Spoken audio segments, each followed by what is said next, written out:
중동교회 성도 여러분, 안녕하셨습니까?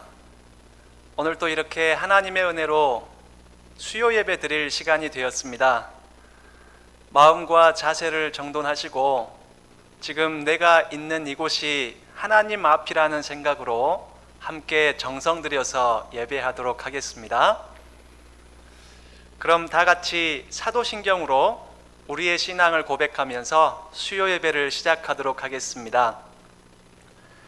전능하사 천지를 만드신 하나님 아버지를 내가 믿사오며 그 외아들 우리 주 예수 그리스도를 믿사오니 이는 성령으로 잉태하사 동정녀 마리아에게 나시고 본디오 빌라도에게 고난을 받으사 십자가에 못 박혀 죽으시고 장사한 지 사흘 만에 죽은 자 가운데서 다시 살아나시며 하늘에 오르사 전능하신 하나님 우편에 앉아 계시다가 저리로서 산자와 죽은 자를 심판하러 오시리라. 성령을 믿사오며 거룩한 공예와 성도가 서로 교통하는 것과 죄를 사하여 주시는 것과 몸이 다시 사는 것과 영원히 사는 것을 믿사옵나이다. 아멘. 하나님 아버지, 오늘 또 이렇게 하나님께 예배할 수 있도록 저희를 인도해 주시니 감사합니다. 하나님 말씀의 중요성을 알고 실제로 예수님의 가치가 내 안에 최고의 가치가 되어서 이 시간 주님께서 우리에게 말씀하시는 은혜가 충만할 수 있도록 인도해 주시옵소서.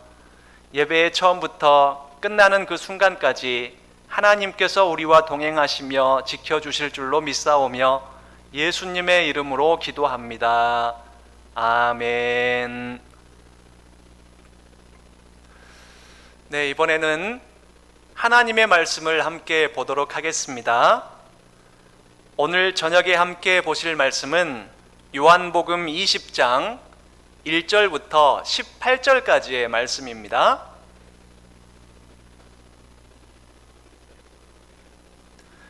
요한복음 20장 1절부터 18절까지의 말씀 제가 봉독하도록 하겠습니다.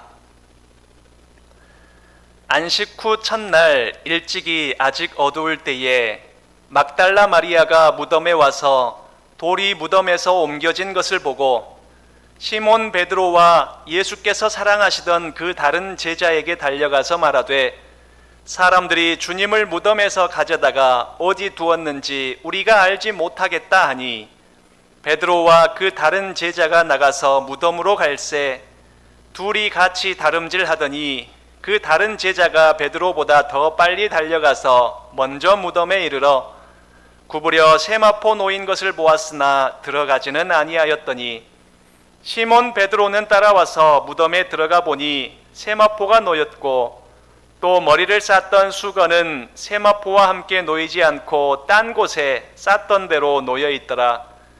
그때야 무덤에 먼저 갔던 그 다른 제자도 들어가 보고 믿더라. 그들은 성경에 그가 죽은 자 가운데서 다시 살아나야 하리라 하신 말씀을 아직 알지 못하더라. 이에 두 제자가 자기들의 집으로 돌아가니라. 마리아는 무덤 밖에 서서 울고 있더니 울면서 구부려 무덤 안을 들여다보니 흰옷 입은 두 천사가 예수의 시체 뉘었던 곳에 하나는 머리편에 하나는 발편에 앉았더라. 천사들이 이르되 여자여 어찌하여 우느냐. 이르되 사람들이 내 주님을 옮겨다가 어디 두었는지 내가 알지 못함이니이다. 이 말을 하고 뒤로 돌이켜 예수께서 서 계신 것을 보았으나 예수이신 줄은 알지 못하더라. 예수께서 이르시되 여자여 어찌하여 울며 누구를 찾느냐 하시니 마리아는 그가 동산지기인 줄 알고 이르되 주여 당신이 옮겼거든 어디 두었는지 내게 이르소서. 그리하면 내가 가져가리이다. 예수께서 마리아야 하시거늘 마리아가 돌이켜 히브리 말로 라보니 하니 이는 선생님이라는 말이라. 예수께서 이르시되 나를 붙들지 말라. 내가 아직 아버지께로 올라가지 아니하였노라. 너는 내 형제들에게 가서 이르되 내가 내 아버지 곧 너희 아버지 내 하나님 곧 너희 하나님께로 올라간다 하라 하시니 막달라 마리아가 가서 제자들에게 내가 주를 보았다 하고 또 주께서 자기에게 이렇게 말씀하셨다 이르니라. 아멘. 하나님의 나라를 위해서 십자가에서 죽으신 예수님을 본 아리마대 요셉과 니고데모는 예수님 편에 설 것을 다짐하면서 세상의 시선을 아랑곳하지 않고 예수님의 장례를 치렀습니다. 하지만 예수님께서 죽으신 이후부터 유월절이 시작되기까지는 그리 많은 시간이 있는 것이 아니었기 때문에 여유를 가지고 장례 절차를 꼼꼼하게 실행하지는 못했습니다. 그렇게 잘 마무리되지 못한 예수님의 장례를 알고 있었던 마리아는 안식일이 지난 직후에 곧바로 예수님의 장례를 정성스럽게 마무리할 마음으로 예수님의 무덤으로 향했습니다. 막달라 마리아는 과거에 귀신이 들렸을 때 예수님으로부터 나음을 받았던 그런 여인이었습니다. 귀신에 들려서 온갖 수치와 고통에 시달렸지만 그 모든 것을 회복시켜 주신 예수님을 만나고부터 감사와 존경의 마음으로 줄곧 예수님을 따랐습니다. 그래서 예수님이 십자가에 돌아가실 때에도 제자들은 모두 다 도망갔지만 이 막달라 마리아는 예수님 곁을 지켰고, 그리고 이렇게 예수님께서 돌아가신 후에도 예수님 곁을 떠나지 않고 끝까지 예를 갖추고 있는 것입니다. 예수님의 무덤에 도착한 막달라 마리아는 충격적인 장면을 목격했습니다. 예수님 무덤의 돌 문이 열려 있는 것이 아니겠습니까? 마리아는 분명 누군가가 예수님의 시체를 가져갔을 것이라고 추측했습니다. 그리고 베드로와 요한에게 급히 달려가서 그 사실을 알렸죠. 그 소식을 들은 베드로와 요한은 예수님의 무덤으로 달려와서 예수님의 무덤이 비어 있다는 사실을 확인하게 됩니다. 예수님을 쌌던 세마포와 수건은 무덤 안에 그대로 있었습니다. 마치 몸만 그대로 빠져나간 것처럼 세마포와 수건은 무덤 안에 그대로 있었습니다.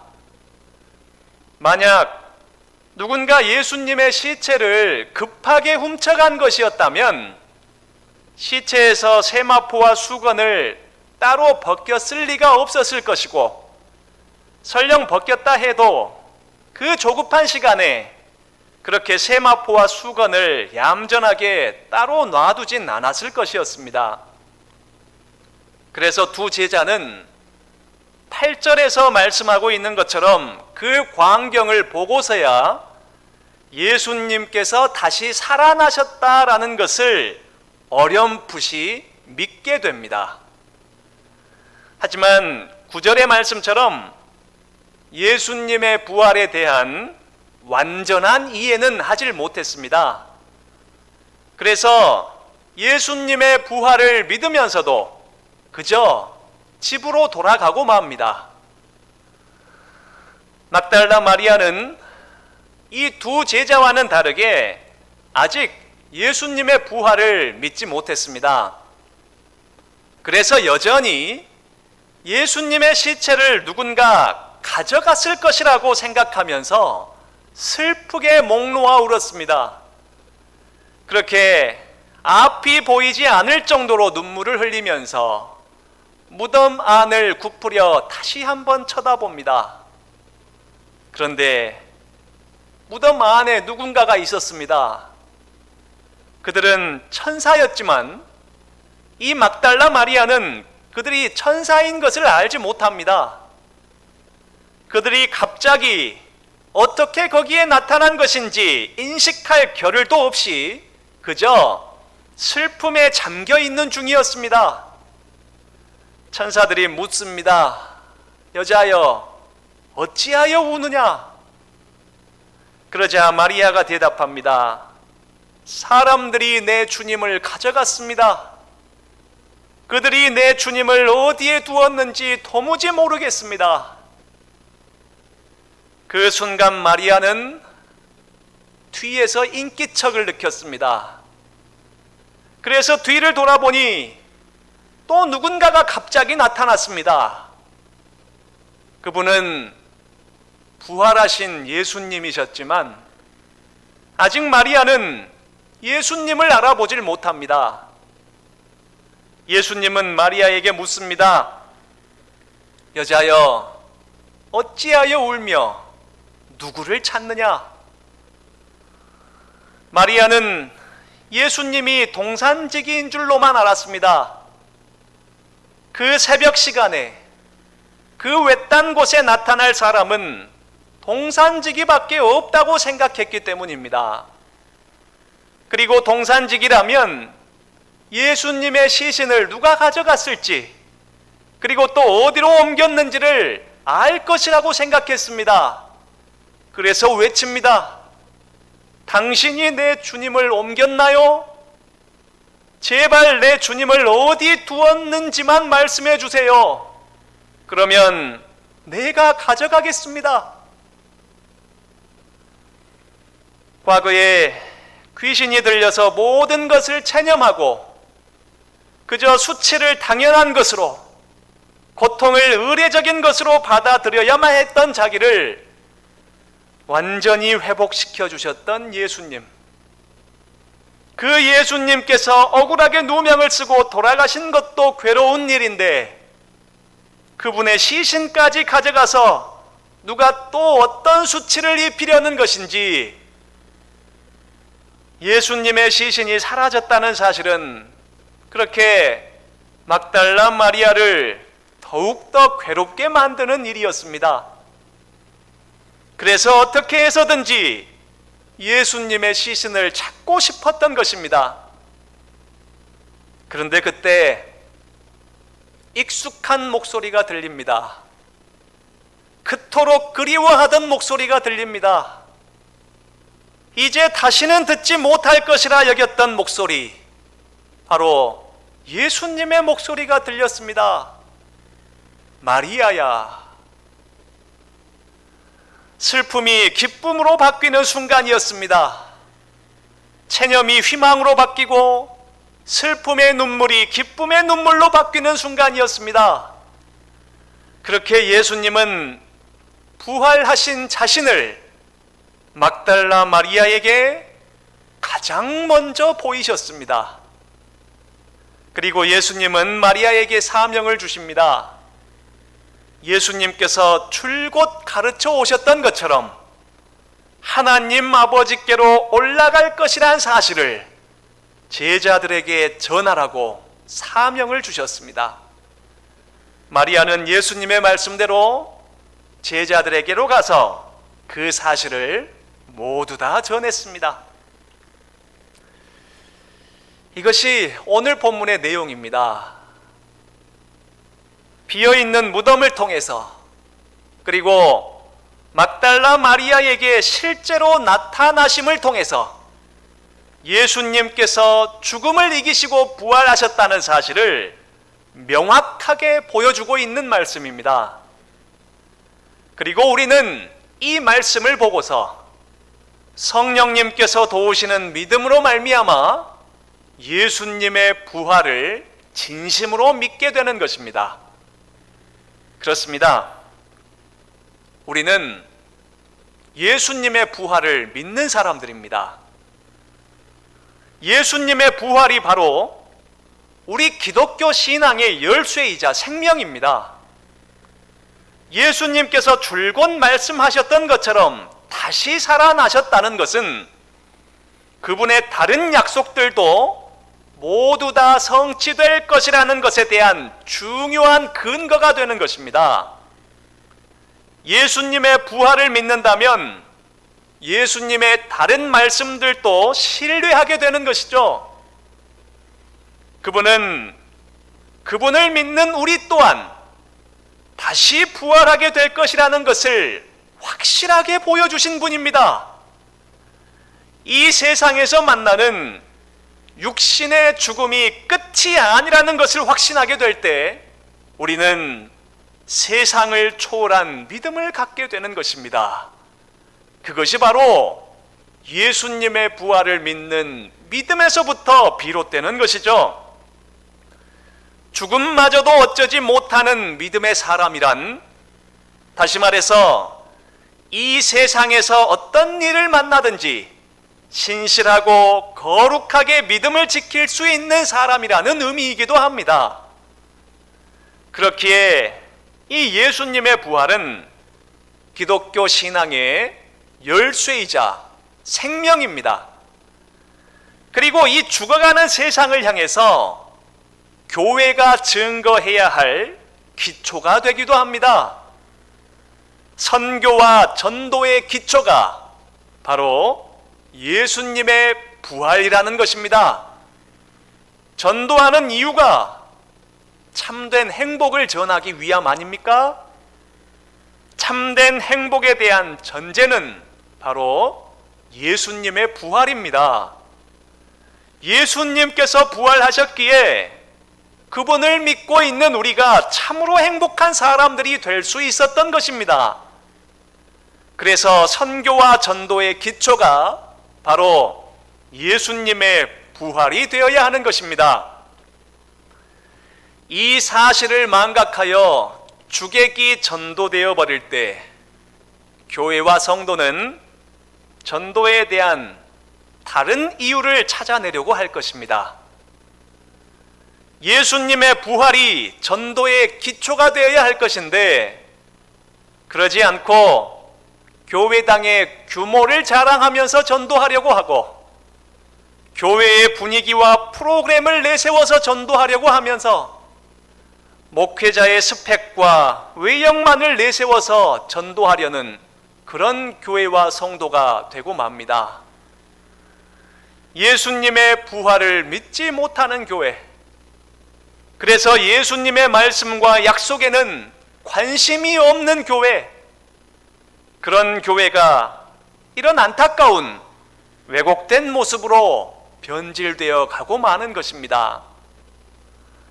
기독교 신앙의 열쇠와 생명은 바로 예수님의 부활을 믿는 믿음에 있습니다. 그 부활 신앙에서 세상의 부귀영화를 뒤로하고 성경대로의 삶을 선택하여 살아갈 믿음의 삶이 나오는 것입니다. 성도 여러분, 혹시 예수님의 부활에 집중되어 있지 않는 마음이라면 꼭 우선순위를 다시 조절하셔서 예수님께 집중하는 삶을 살아가시기를 바랍니다. 우리의 참된 행복은 예수님의 부활을 믿는 믿음으로부터 시작되는 것이기 때문입니다.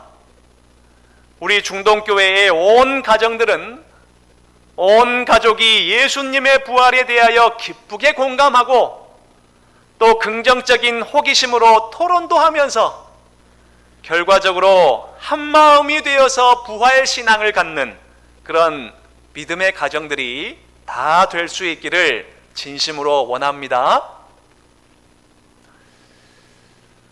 막달라 마리아는 아리마대 요셉과 니고데모를 따라갔기에 예수님의 무덤이 어디인지를 자세하게 알고 있었습니다.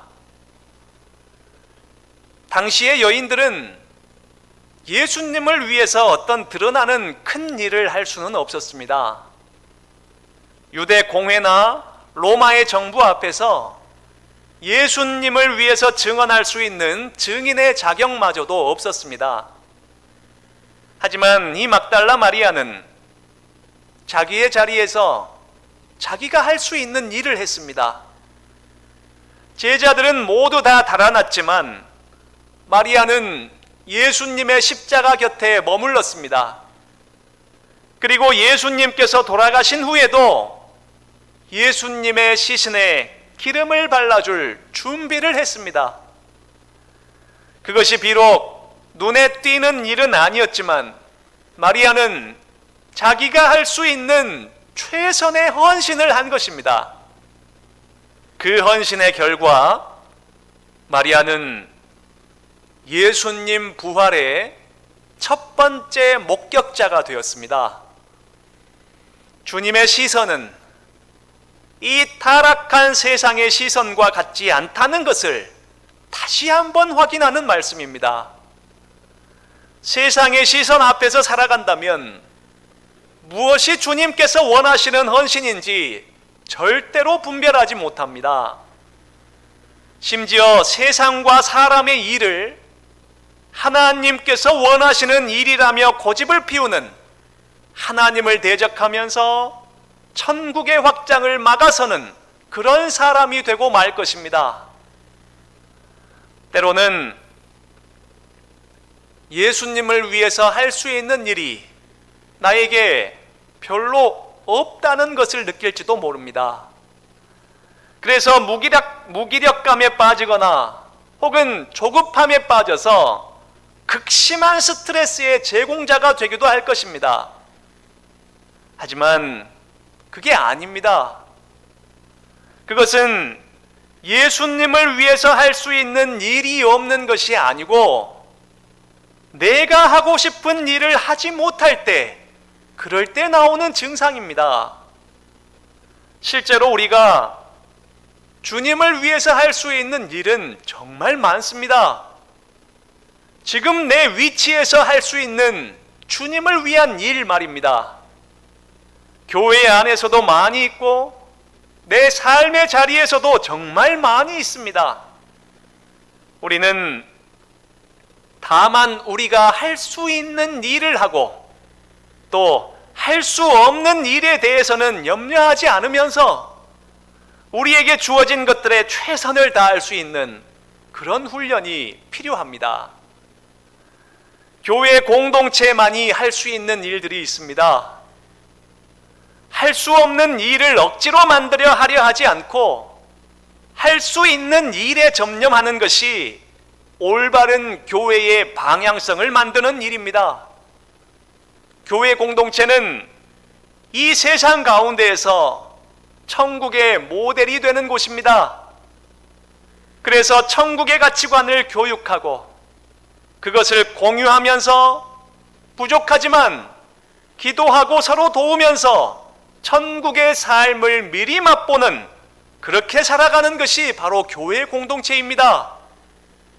그런데 그런 것에는 관심이 없고 거룩한 목적이 전혀 없는 교회 운영과 사람 관리에만 전념해 버린다면 그것이 바로 교회를 무너뜨리는 과정이 되고 마는 것입니다.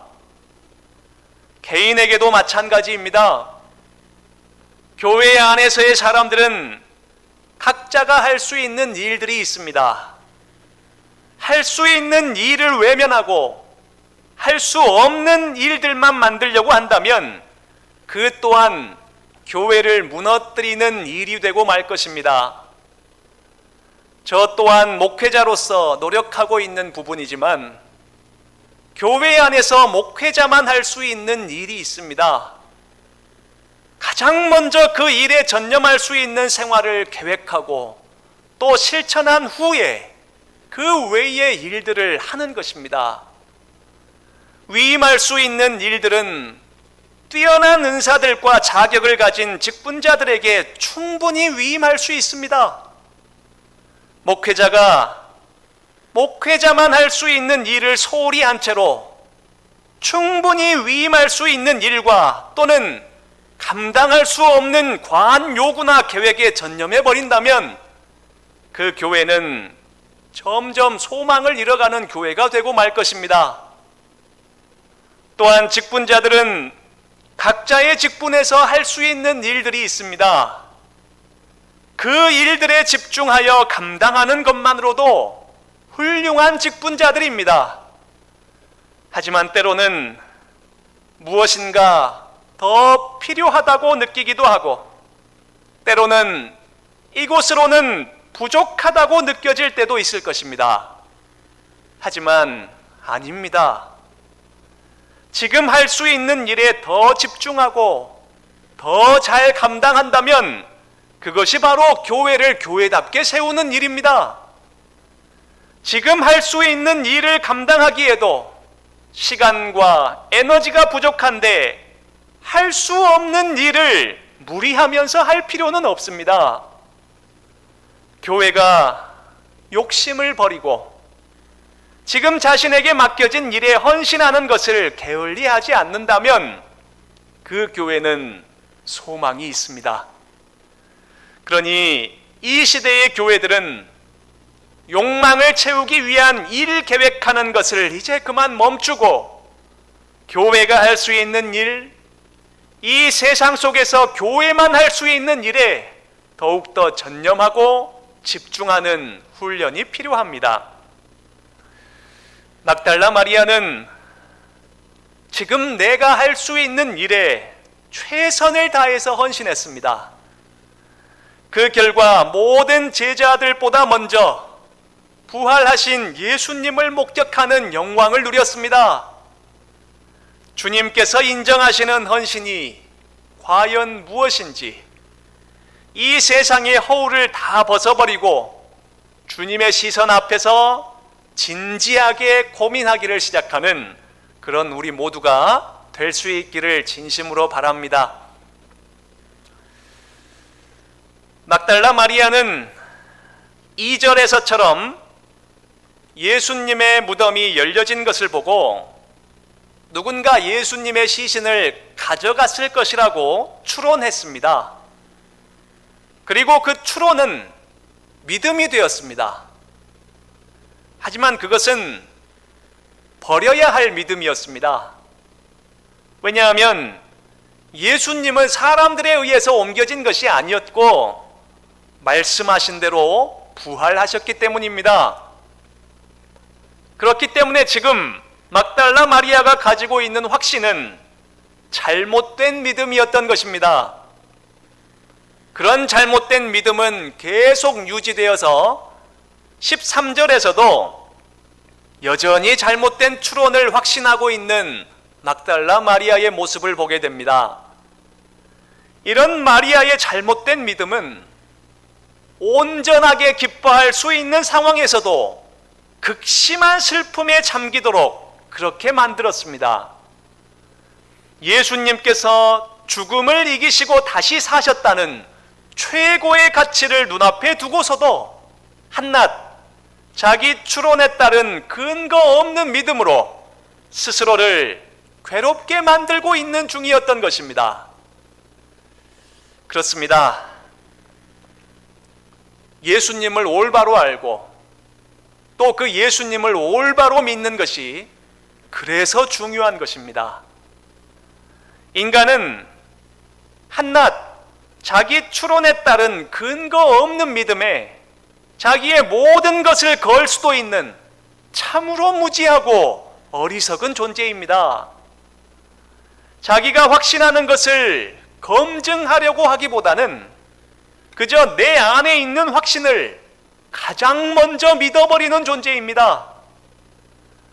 성경에 대하여서 그런 무지하고 어리석은 모습을 보여버릴 때 마리아처럼 참된 가치가 아닌 다른 가치를 믿어버리는 사람이 되고 맙니다. 최고의 가치를 눈앞에 두고서도 안타깝게 의미 없는 다른 가치를 추구하는 사람이 되고 맙니다. 그래서 성경이라고 하는 최고의 가치를 올바로 알아가는 것이 정말 중요한 일입니다. 그러니 성도 여러분, 여러분이 속으로 추론하고 있는 그 어떤 확신보다도 이 성경 한 구절의 의미를 더욱더 확신하는 그런 여러분이 되시기를 바랍니다. 장황하게 설명하는 내 입술의 논리보다 성경 말씀 한 구절의 선언이 더 풍부한 진리를 담고 있고 더욱 확실한 진실이라는 사실, 그것을 믿으시는 여러분이 되시기를 바랍니다. 성경을 올바로 알기 위해선 어떻게 해야 하는 것일까요? 성경을 보셔야 합니다. 성경을 묵상하셔야 합니다. 성경 안에 내 인생 최고의 가치가 담겨 있기 때문에 성경을 늘 보면서 묵상하셔야 합니다. 지름길은 없습니다. 성경을 올바로 아는 데에 다른 지름길은 없습니다. 성경을 올바로 알려면 성경에 집중해야 하고 성경을 깊이 묵상해야 합니다. 그러기 위해서 하루 중 성경 묵상하는 시간을 마련해야 하는 것이고, 점점 시간이 흐를수록 그 묵상의 시간에 익숙해져 가야만 하는 것입니다. 그렇게 성경을 가까이 하고 또 성경을 깊이 묵상하면서도 하나님의 뜻을 올바로 분별하지 못하고 믿음을 갖지 못할 때가 많습니다. 하물며 성경을 묵상하지 않는 사람은 어떻겠습니까? 온통 삶 자체가 성경과 아무런 상관이 없는 그런 일상이 되고 말지 않겠습니까? 그러면 여지없이 잘못된 추론에서 비롯된 엉뚱한 믿음으로 가득한 최고의 가치를 눈앞에 두었으나 알아보지 못하는 불쌍하고 안타까운 인생이 되고 말 것입니다. 그러니 성도 여러분, 행함의 열정에 그만 속으시기 바랍니다. 올바른 지식과 올바른 믿음이 먼저입니다. 잠잠히 최고의 가치를 생각하면서 살고 잠잠하게 올바른 믿음을 선택할 줄 알며 잠잠히 말씀에 순종해가는 사람, 그 사람이 참된 믿음의 사람입니다. 저와 여러분 모두가 내 안에 잡다한 추론 섞인 확신들을 모두 다 내려놓고 성경 말씀에 집중하여 올바른 믿음으로 남은 생을 살아가는 그런 믿음의 사람들이 다 될 수 있기를 진심으로 바랍니다. 성도 여러분, 막달라 마리아는 예수님의 무덤이 열려있는 비극적이고 충격적인 장면을 목격했습니다. 하지만 그런 비극은 예수님을 새롭게 발견할 수 있는 기회를 제공해 주었습니다. 너무나 슬퍼서 눈앞에 천사와 심지어 예수님마저도 알아볼 수 없는 극심한 고통이었지만 그 고통 가운데에서 예수님께서는 마리아의 이름을 불러주셨습니다. 고난 중에서 예수님을 발견한 마리아는 슬픔이 변하여서 기쁨이 되었고 눈앞을 가리던 눈물이 마르도록 달려가면서 예수님을 전하는 여인이 되었습니다. 엄연한 현실인 고난의 시기였지만 새롭게 발견한 예수님 안에서 그 고난은 기쁨을 향한 과정에 불과했다는 것을 깨닫게 된 것입니다. 우리에게도 비극적인 현실은 다가옵니다. 대비할 수 있는 것이라면 참 좋으련만 그것은 뜻하지 않은 시기에 뜻하지 않은 상황에서 불쑥 내 앞에 나타납니다. 그래서 충격을 받고 말도 못하게 슬픈 것입니다. 하지만 그런 비극이 예수님을 새롭게 발견할 수 있는 기회가 된다는 것을 우리 모두가 기억할 수 있었으면 좋겠습니다. 비록 그 순간에는 사리를 분별하지 못할 정도로 힘들어서 이러한 사실을 기억하지 못할 것이지만 시간이 흐르면 우리 안에 계신 성령님께서 나를 부르시는 예수님의 음성을 듣게 해 주실 것입니다. 그렇게 당한 우리의 고통 너머에는 이미 예수님께서 고통받으심으로 우리를 위해서 마련해 주신 온갖 축복이 기다리고 있다는 사실, 그것을 깨닫게 해 주실 것입니다. 그러니 고난 중에서 힘들긴 해도 절대로 신앙을 버리진 마세요. 고통 중에서 하늘을 향해서 손가락질을 하게 되더라도 절대로 하나님을 떠나진 마세요. 때가 되면 슬픔이 변하여 기쁨이 될 것이고, 때가 되면 주님께서 우리의 이름을 부르시면서 우리 눈의 모든 눈물을 닦아주실 것입니다. 이 고난이 기쁨을 향한 과정이었다는 그 사실을 진심으로 깨닫게 해주시는 날, 그 날이 분명히 우리에게는 오고야 말 것입니다. 그러니 죽음을 이기시고 부활하신 예수님 안에서 늘 새 힘을 얻어서 살아가는 그런 우리 모두가 될 수 있기를 진심으로 바랍니다. 그 믿음을 가진 성도들, 그 믿음을 가진 가정들이 모여서 우리 중동교회를 진정한 교회답게 세워가는 하나님의 은혜로 승화되는 그런 은혜를 받아 누리는 우리 모두가 될 수 있기를 진심으로 바랍니다. 함께 기도하시겠습니다. 하나님 아버지, 오늘 우리가 이렇게 전능하신 하나님께 예배할 수 있도록 인도해 주셔서 참 감사합니다. 하나님 아버지, 예수님의 대속의 죽음으로 말미암아 우리를 하나님의 자녀 삼아 주셨고 영원한 하나님의 나라 천국의 백성 만들어 주셨으니 정말 감사합니다. 예수님의 죽으심과 부활하심이 지금 우리와 얼마나 긴밀하게 연결되어 있는지 우리로 하여금 생각하고 묵상하면서 살아갈 수 있도록 도와주시옵소서. 참 혼란스럽고 조급해지는 세상을 살고 있습니다. 이런 상황에서 믿음을 지키는 것이 쉬운 일은 아니지만 불가능한 것을 요구하시는 하나님이 아니시니, 감당하지 못할 시험을 주시는 하나님이 아니시니 우리 있는 자리에서 잠잠히 내가 할 수 있는 일에 헌신하며 살아가는 우리가 되도록 인도해 주시옵소서. 우리가 하나님처럼 모든 것을 올바로 아는 것은 불가능하지만 그렇다고 성경을 알아가는 것에 게으르지 않기를 원합니다. 성경의 가치가 내 인생 최고의 가치라는 것을 깨닫게 해주셔서 늘 성경을 가까이 하고 그 성경 말씀 안에서 내 이름을 불러주시는 주님의 음성을 발견하며 성경의 원리대로 순종하며 살아가는 것을 진정한 기쁨과 보람으로 여길 줄 아는 그런 우리가 되도록 인도해 주시옵소서. 코로나19로 그리고 그 외의 여러 가지 상황으로 불안하고 힘든 세상이 되었지만 그 어떤 상황 속에서도 감사의 제목과 이유는 늘 동일하다는 것을 기억하면서 믿음을 굳게 지키며 살아가는 우리가 되도록 은혜를 베풀어 주시옵소서.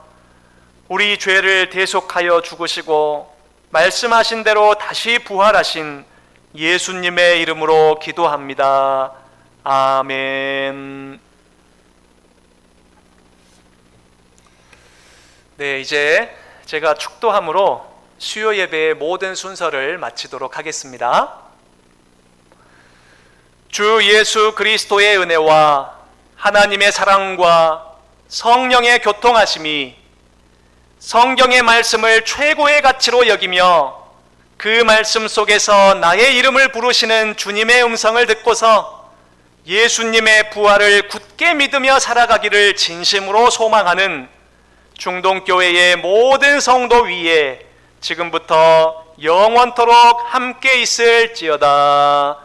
아멘.